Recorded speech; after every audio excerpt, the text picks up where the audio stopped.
Hello again, everybody. It's me, Madame Macabre, and today it's time for another story time. Okay, so for a while now, I've probably posted about it enough on my social media, but I have been going through major Disneyland withdrawals. That place has been a huge part of my childhood and my life in general since I was little. My family, we were lucky enough to be able to go just about every summer as I was growing up. And the last time I went was about 4.5 years ago, so I'm starting to feel the burn. I've been seeing all these ads and stuff for like their 60-year anniversary, and I want to go so bad. And I'm referring to the one down in California, Disneyland, the original, because it's much closer. I'd have to fly across the country to go to Disney World. Still need to go there though.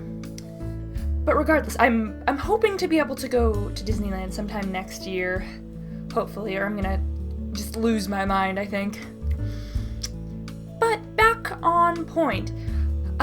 So I figured I would share to maybe help me deal with my longing for Disneyland, or potentially make it worse. I might share some of my past stories and memories from at the park with my family. And I've got those of you who've been to the park know that it's split up. You can't see it, but I've actually got one of the park maps from years ago that I keep on my wall. I have too much stuff on my walls. I've kept most of this stuff since high school, and I need to get rid of stuff, but that's for another time. Anyway, those of you who know the park know that it's split into a bunch of different lands that are all themes. And I've got interesting stories for just about all the different lands. So if this video runs over, I might have to break it into a two-parter, or if I can stay on track long enough, we might be able to fit it into one video. Okay, starting out, the first area you go through when you enter the park is Main Street, America. It essentially looks like an old-fashioned Main Street with they've got barbershop quartets, they've got the soda fountain type, all that era stuff. It's pretty neat. And you have to go through Main Street to get out to the rest of the park. My strongest memories of this place, other than there's this place, Gibson Girl Ice Cream, which is like an old-fashioned ice cream thing, but the stories there aren't really funny so much as just, oh, nostalgia, I miss going there. So the funny story I can recall is this happens, and this isn't necessarily a thing that's happened in the past. This has happened just about every time we go there. Anyone who goes to this park more than once and knows how it works knows about the stampede when the park opens. And my family, as we've done this since we were little, but as we get older, we get better and better at heading the stampede. Essentially, when the park opens, you're all lining up, you're waiting. You get into almost, I want to say like a foyer, but it's all outside. They have the actual park itself gated off, and you have to wait to give your tickets before you can get into Main Street. So you're all waiting up, but you're through another set of gates anyway. So you're waiting for the park to open, and it's counting down. It opens exactly on the minute, and those gates open, and people just start tearing through the park, just bulldozing. And that's one of my strong memories, is just, I'm one of the faster runners, or I did track when I was younger, but I've got the long legs for the long stride in running. So me and my dad, the two fastest runners in my family, we would plow through everybody. It was so bad. We'd dodge and jump through people. I don't care if you've got a stroller, move! We didn't actually knock any strollers over, but I have jumped around, and we get pretty crazy trying to get to, because the lines can get very, very, very long at Disney very quickly. You've got a little bit of wiggle room for the first 15 minutes when the park opens, and from that point on, the lines just get longer. Fortunately, they've got a fast pass system, which my family has learned to use to the most efficient degree. So we've got it down pat. But aside from the little reminisce of charging through, getting dirty looks from people who, did you know people will rent out folks in wheelchairs so they can get to the front of the lines? That's the thing that I've actually seen ads for on Craigslist. Jokes on them, because a lot of the rides are accessible now, and a lot of them will make you go in the fast pass line. You don't just get to go up the exit on all of them anymore. But here I am drifting. We're probably not going to make it in one video. So one of the places that we cut through almost every time, as soon as the park opened, we would go for Indiana Jones and the Temple of Doom. That has been my favorite ride since I was 4 years old. Indiana Jones and the Temple of Doom. And it's not watered down. But it's so great because you go to stand in line, and the whole thing is set up like some jungle excursion, like you're hiking. There's like archaeologist stuff. It's really neat, and then you go in through the caves. But what we would essentially do is, as soon as they established the Fast Pass, we've been going there since before they had the Fast Pass system, so ever since they added it, we've been like, yes, thank you. Because before then, the only way you could get a Fast Pass ticket was to be on a ride that broke down, and they'd be like, don't be difficult, have these free passes. Yay! Those Disney workers put up with so much, and they're so wonderful.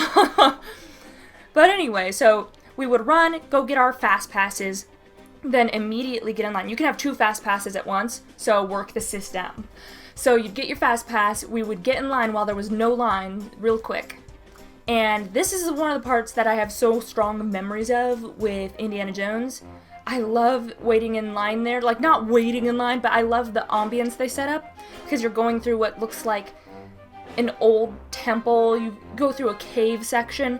So first you go through the jungle in their camp, and then you go through the caves, which this one part of the caves used to scare me because it looks like you're covered in a cave and it looks like it's covered in guano.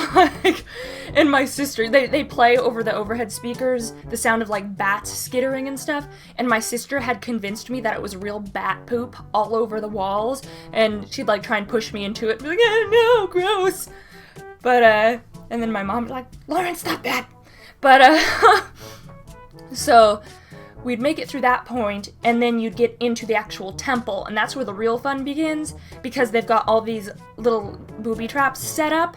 So some of them are actually interactive. You could see on the floor, like, the things to step on, which some of them don't actually do anything, but it looks like they've been set up, and you see, like, all these dead body skeletons and stuff. There was one section that scared the hell out of me. So, you go in the room, and you look up and immediately see, like, a partially lowered ceiling with spikes out of it, and, like, a skull stuck to one of them, and there's, like, skeletons on the side stuck to spikes. Yeah, again, favorite ride at 4 years old. But, and then you see just, like, a bamboo rod looking like it's holding the ceiling up. Well, the thing is, if you shake the rod, the room will rumble, and the ceilings will start to lower. They only lower a couple feet, but when you're a child and your dad's like, hey, look, and it starts crashing down, you think you're going to die, and you're like, oh my god! But, that worked on me until I was like 13 years old. It still freaks me out a little bit because that residual child stuff, even though I know for a fact that it just goes down like 1.5 feet and then goes back up. But I love that ride. I can't explain the whole thing in detail, because that would take way too long, but oh god, I love that ride. Plus I love Indy, one of my favorite things. So after that's in Adventureland, so that's one of the ones we would run straight to. One of my other favorite things that I ever rode there is the Haunted Mansion. Again, another one of my favorites since I was a child that probably has a lot to do with shaping why I turned out the way I did. That one is fantastic. Again, Disney does such a great job with while you're waiting in line, they set the atmosphere like you're already on the ride while you're waiting, things moving around and just getting you hyped. But, oh my goodness. This one is from my very most recent trip to Disneyland. So, I was with my dad, and the rest of my family had booked ahead, and my dad and I had stayed behind the group, because we were looking at there's like an elevator that drops with like paintings that stretch, and I inherit all my troublemaking skills from him. He likes to snoop and get into things and see how they work. He's an engineer at heart. And so we were hanging behind, but eventually I skedaddled out of there and followed the rest of the people on through the next part of the waiting, which was like the haunted portrait gallery or something. And I'm looking at all the different paintings, getting a little farther behind the group because I knew we were just going to be waiting in line anyway, so I decided to take my time and look at all the pieces. I hear over the overhead, loud and clear, "Could everyone please move along?" And then I hear my dad way back in the hallway, "Uh-oh." Skedaddling up, I can't even talk. Scuttling up away from the elevator where he had previously been hanging back, sticking his head up, looking still when we were almost halfway through the portrait hall. And at least they had the kindness in their hearts to say everybody instead of "Sir, move," to embarrass him, but I was laughing halfway through the ride over that. It was glorious. So you leave Haunted Mansion, and you're still in New Orleans Square. Nolans, I don't know how to say it right, I'm sorry. But you go from there, and then another great ride is the Pirates of the Caribbean. I know, like, most people pronounce it Caribbean, but for the sake of all the Disney stuff, Pirates of the Caribbean. And the ride itself is fantastic. Again, I loved it even before they updated it and everything, and that one didn't scare me either, even with all the fire and violence and everything in it. They did change one of the animatronics. It, like, used to talk in a pretty, like, stereotypical kind of offensive accent, and the most recent time I went through, I realized they redid the voice for the animatronics. It doesn't have an accent anymore. But it's not about the ride itself. It is within the ride, Pirates of the Caribbean, there is actually a restaurant called the Blue Bayou. It's a very nice restaurant. You usually have to get reservations months and months and months in advance. And the only reason we've been going there, we usually go there once a trip, because when my dad grew up, he grew up down in California when it was really cheap or free to get in Disneyland, but all the rides cost and everything. And he was really, really, really, really poor.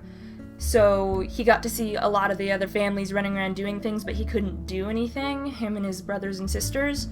But he knew about the restaurant, and the one time he got to go on the ride, and he saw all the people eating in there, and he thought, all those people able to do that, that's my dream to do that one day. So it's kind of a tradition now that we're in a position where we're able to. We've gone every year that we've been old enough to appreciate it when we weren't small children anymore.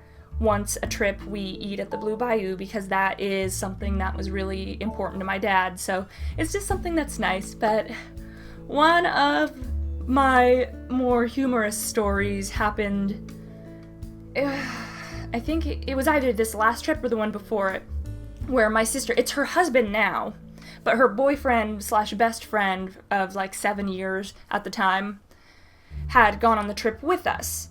And we were at the Blue Bayou restaurant sitting down, and he's kind of like he's always joking around doing funny stuff. So he's wearing shorts with cargo pockets,